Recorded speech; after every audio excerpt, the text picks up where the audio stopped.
Na entrevista do dia com Maria Lídia Flandoli, os avanços da articulação política de olho em 2018. A entrevista foi gravada.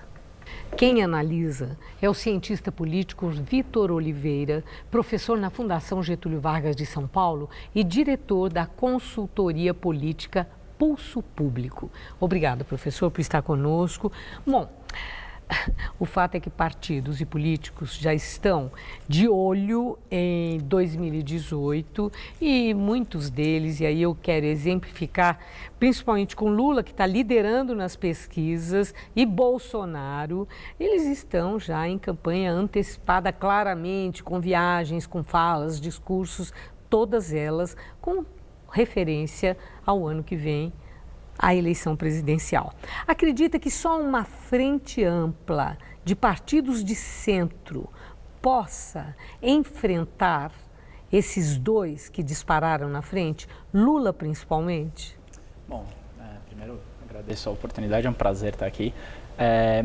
De fato, é difícil a gente esperar que haja coordenação política nesse nível para que a gente tenha uma frente de centro, o que seja, ou uma reunião das forças mais moderadas, por assim dizer, que seja capaz de enfrentar esses dois que estão nos extremos. O que a gente possivelmente vai ver são vários candidatos chegando na eleição, vários candidatos competitivos, possivelmente algo entre o que foi o cenário de 2002 e o cenário de 89, com vários candidatos diferentes competitivos disputando a presidência no primeiro turno, e quem chegar no segundo turno contra um ou outro, se não os dois um contra o outro, mas provavelmente contra um ou contra o outro, aí sim a gente vai ter uma coordenação partidária em torno desse nome.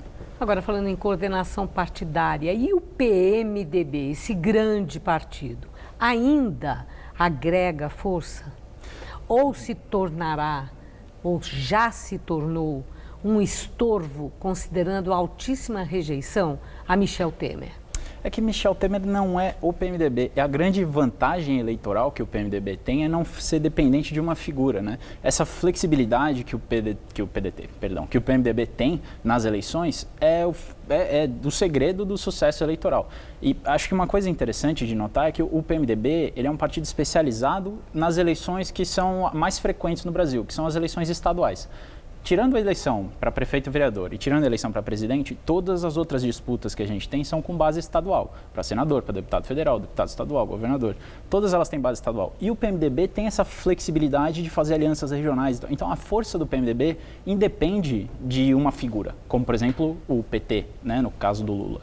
Né? Certo, então, tem essa diferença. Então, a impopularidade do Michel Temer não vai inviabilizar o PMDB eleitoralmente.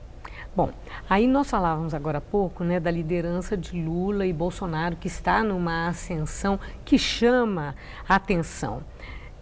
Luciano Huck, tão popular pela televisão, seria um nome forte para o enfrentamento de Lula e Bolsonaro, ou mesmo se vier numa dupla acompanhado de Henrique Meirelles, que pode se apresentar como o mentor do reequilíbrio da economia? A gente tem uma coisa que não adianta, por mais popular que a pessoa seja, as eleições no Brasil de 94 até agora mostraram, pelo menos a de 94 até aqui, é que sem estrutura partidária é difícil ganhar a eleição presidencial.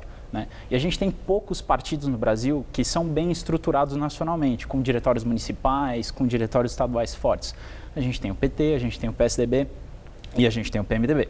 Daí, imaginar que um outsider vai chegar, é bem difícil imaginar que ele é a última esperança, né? Tem algumas questões de estrutura partidária que vão se revelando ao longo da campanha. Foi o que aconteceu, por exemplo, na eleição para 2016 aqui no município de São Paulo. A gente viu os dois candidatos que chegaram na reta final do primeiro turno com condições tanto Haddad quanto Dória, mal no começo da campanha, né? A gente tinha o candidato russomano, Marta Suplicy, que tinham muito mais condição, aparentemente, nesse período pré-eleitoral.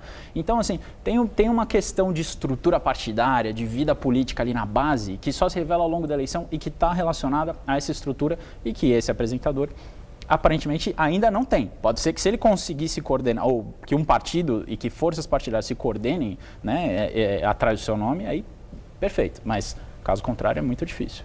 Certo. Agora trazendo para João Dória, né, que teve essa vitória impressionante para a Prefeitura de São Paulo e assume toda uma postura de ser candidatíssimo, embora negue sempre. Dória surgiu como novo, mas já despencou nas pesquisas. Mas ele estabeleceu uma estratégia de que ele era o único que batia no Lula, mas com vigor. E o Lula disparou nas pesquisas. Foi equivocada essa estratégia? Dória vitimizou Lula e isso tem efeito sobre ele e ele despenca nas pesquisas? Eu acho que a gente ainda não teve frequência de pesquisa suficiente para entender o que aconteceu com o Dória especificamente. O que a gente vê com o Lula é que o Lula é um candidato conhecido e que tem uma rejeição alta. E isso não mudou desde que as pesquisas que a gente mais recentes começaram a ser divulgadas. O que mudou com relação ao Dória foi cresceu a rejeição e caiu a intenção de voto, talvez, ou ficou ali mais ou menos no mesmo patamar. Ele não conseguiu subir de patamar, descolar ali, por exemplo, de Geraldo Alckmin, de outros candidatos que estão ali naquele polo tucano.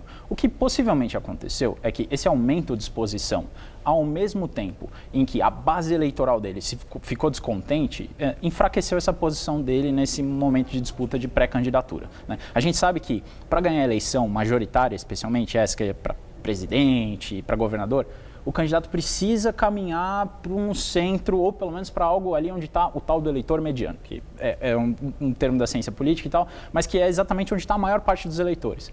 Só que ele não pode ir muito. Se ele for muito, ele pode ter um problema. Então, assim, o Dória talvez tenha tido algum problema em achar o lugar ali nesse espaço. Certo. A última questão, rapidamente. Não deixa de ser curiosa a declaração do secretário da Saúde de Geraldo Alckmin, Davi Wip. Ele estava sendo cogitado para o Palácio dos Bandeirantes e ele disse que não será porque não se sente preparado. E disse que, no entender dele, Dória deve ficar na prefeitura até o fim e que o melhor candidato para o Palácio dos Bandeirantes é José Serra. Davi Wip está dizendo aquilo que Geraldo Alckmin gostaria de falar e se sente impedido? Ele está dando um recado do governador? Difícil saber dos bastidores da política, né? Mas é possível que sim. Eu acho que talvez Alckmin esteja também de olho no próprio problema do PSDB nacional, né? José Serra é uma figura importante do PSDB nacional, mas se a gente pensar, já tem dois candidatos, dois postulantes a essa vaga aí. Fora que tem também os acordos partidários prévios, tem, por exemplo, o PSB querendo lançar Márcio França, tem muita coisa que está por aí que a gente talvez não entenda. Acho que essa declaração é só mais uma pimenta aí nesse caldo. Ok. Resta saber se é moto próprio de Davi Wip ou se ele está sendo porta-voz. Talvez um balão de ensaio. Muito obrigada. Uma boa noite. Eu que agradeço.